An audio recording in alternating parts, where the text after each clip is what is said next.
The winter holidays were coming, and a thick blanket of snow covered the island of Sodor. Snowdrifts blocked the lines, and the tracks were very slippery.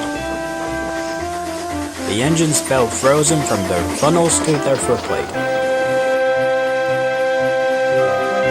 But Neville puffed happily through the snowy countryside.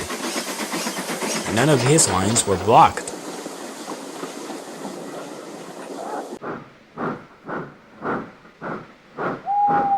"You are the only engine to have made your deliveries on time today," chuffed Rosie. "You must have lucky cars." Neville saw that none of the other engines were back. "Maybe you're right. Maybe I do have lucky cars," he puffed.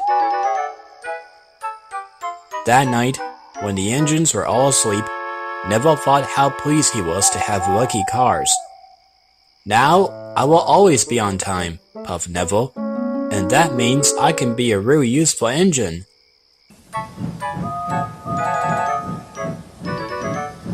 But the next morning when Neville went to the yard, his lucky cars weren't there.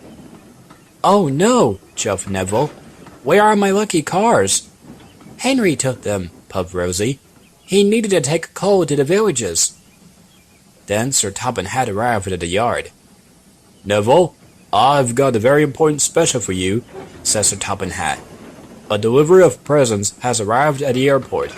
You must collect them and take them to the children in the villages." Neville puffed to the airport. But soon he was in trouble. Gordon's hill was very icy. Every time Neville tried to puff up the hill, he slid back down again. "I need my lucky cars back," Neville puffed. "I can't make my deliveries without them."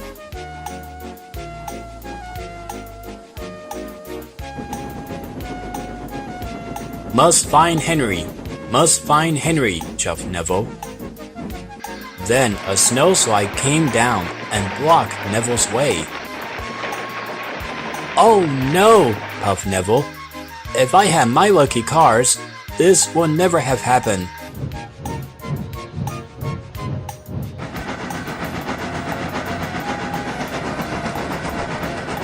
Neville puffed up the line.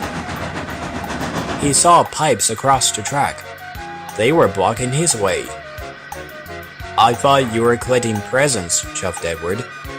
"You're supposed to be at the airport," snorted James. "Henry has my lucky cars," whistled Neville. "I must find them." Neville waited sadly as the breakdown crane lifted the pipes from the tracks.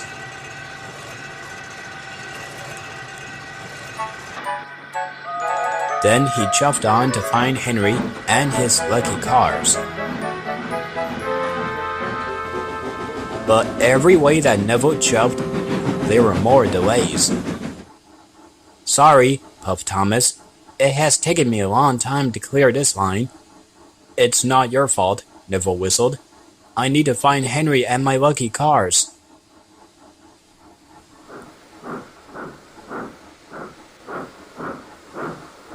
And Neville puffed sadly away.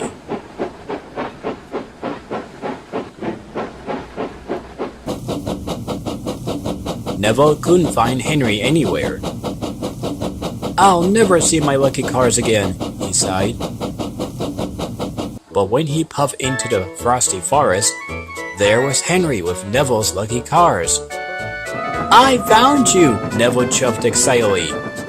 But he puffed too quickly. His wheels slid on the icy tracks, and he biffed right into his lucky cars. "Oh no! I've broken my lucky cars!" groaned Neville. Neville didn't know what to do. "I'm not going anywhere without my lucky cars," huffed Neville. "But they are broken," chuffed Henry.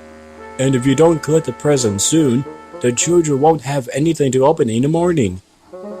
Neville thought about how sad the children would be. "I have to get to the airport somehow," puffed Neville, "even without my lucky cars."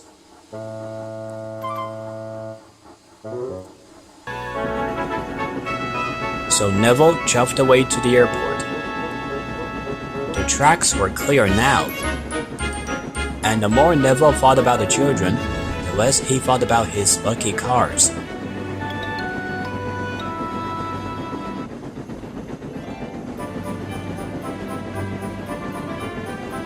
Neville puffed up Gordon's Hill. The track was very icy. His wheels started to spin, but Neville puffed harder and harder. He inched his way over the top of the hill.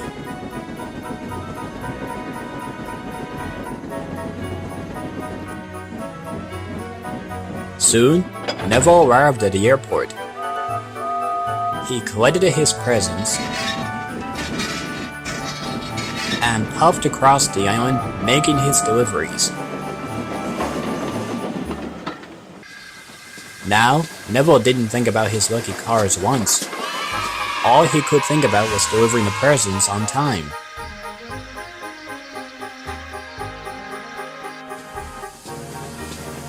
Children were waiting at the station. "Good old Neville!" they cheered. Neville felt very proud, and he steamed along the track. "Only one more delivery," puffed Neville. With or without his lucky cars, Neville knew he mustn't let the children down.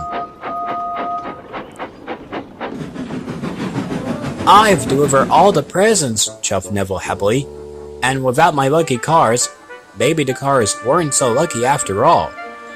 But when Neville saw the children's smiling faces, he knew he was still the luckiest engine.